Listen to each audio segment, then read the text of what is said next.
sumga ke sim hona he to azat wang ke sei pon tien la ya he ari ke he ka ve ne ne le na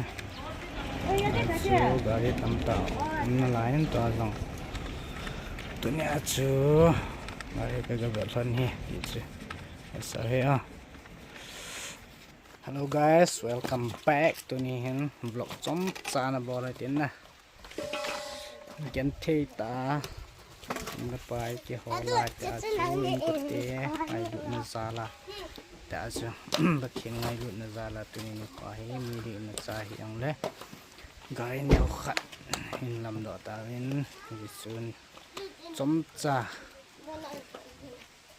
sung ho pu ho ne khat an ve khom ti na mà cái đường sườn gari lắm cả trên pha này ấy, gari lắm cả xe mà đi gà này cái tông phiếu này chứ, ini kalau lagi memang keras, semua boleh.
Gari gala na hin ke kachunga pa azinu naw pa to kachi hanin kohima ka gala hanin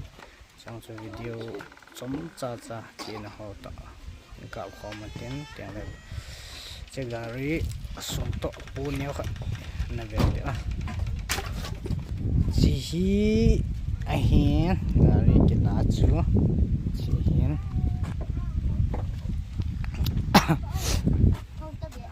signing thep na lain aga ke tol do in hela ya sio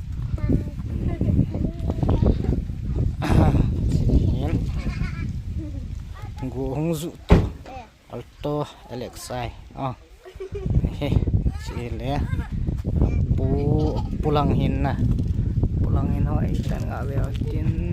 sela pulang hin chi jar si hin aman wang ke sei pun te it's a man hi tampe se yengin na dan neo ti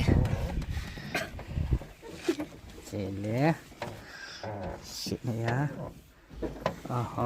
anong lang hiya no tawa sabi no tiam vin sit lang hoi sel na lai he lá xô đang thả sẽ hồi xéo nó lại he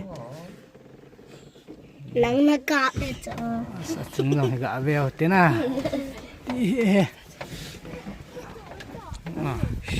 cái chuyện này sao tin tụi nhà dingen vlog chom cha gạ boarding chân sự này sao điều tan thế